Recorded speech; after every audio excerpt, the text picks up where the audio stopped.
എൻസൈക്ലിയ എന്ന ലത്തീൻ വാക്കിൽ നിന്നാണ് ചാക്രിക ലേഖനം എന്ന പദത്തിൻ്റെ ഉത്ഭവം. എൻസൈക്ലിക്കൽ എന്നതിൻ്റെ മലയാള വിവർത്തനമാണ് ചാക്രിക ലേഖനങ്ങൾ. പുതിയ നിയമത്തിലെ ലേഖനങ്ങളെല്ലാം ശ്ലൈഹിക പ്രബോധനങ്ങളായിരുന്നു. അവയുടെ തുടർച്ചയായിട്ടാണ് മാർപ്പാപ്പമാരുടെ ചാക്രിക ലേഖനങ്ങളെ കാണേണ്ടത്. ആദിമ ക്രൈസ്തവ സമൂഹങ്ങളിൽ നിന്ന് ഈശോയെക്കുറിച്ച് ഉയർന്നു വന്ന സംശയങ്ങൾക്കും ചോദ്യങ്ങൾക്കുമുള്ള മറുപടി എന്ന നിലയിലും ക്രിസ്തീയതയ്ക്ക് അനുസൃതമായ ജീവിതശൈലി രൂപപ്പെടുത്തേണ്ടത് എങ്ങനെയെന്നതിനെക്കുറിച്ചുമുള്ള പ്രബോധനമെന്ന നിലയിലായിരുന്നു അപ്പോസ്തലന്മാരുടെ ലേഖനങ്ങൾ രൂപപ്പെട്ടത്. ഈ സ്വാധീനത്തിൽ നിന്നാണ് ചാക്രിക ലേഖനങ്ങൾ മാർപ്പാപ്പമാർ പുറപ്പെടുവിച്ചു തുടങ്ങിയത്.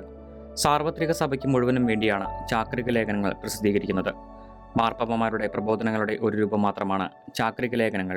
ശ്ലൈഹിക പ്രബോധനങ്ങൾ, ശ്ലൈഹിക രേഖകൾ, ശ്ലൈഹിക ലേഖനങ്ങൾ എന്നിവയാണ് മറ്റുള്ളവ. ഈ 4 പ്രബോധനങ്ങളിലും വച്ചേറ്റവും പ്രധാനപ്പെട്ടത് ചാക്രിക ലേഖനങ്ങളാണ്. 18-ാം നൂറ്റാണ്ടിൽ ബെനഡിക്ട് 14-ാമൻ പാപ്പയുടെ കാലം മുതൽക്കാണ് ചാക്രിക ലേഖനങ്ങൾ പ്രസിദ്ധീകരിച്ചു തുടങ്ങിയത്.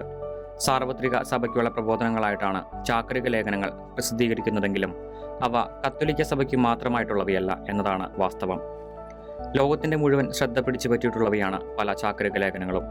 അവയിൽ തന്നെ പ്രധാനപ്പെട്ടവയാണ് ജോൺ 23-ാമൻ പാപ്പയുടെ ഭൂമിയിൽ സമാധാനം, ലയോ 13-ാമൻ പാപ്പയുടെ റേരും നോവാരും, പോൾ 6-ാമൻ പാപ്പയുടെ ഹ്യൂമാനെ വിത്തെ എന്നിവ.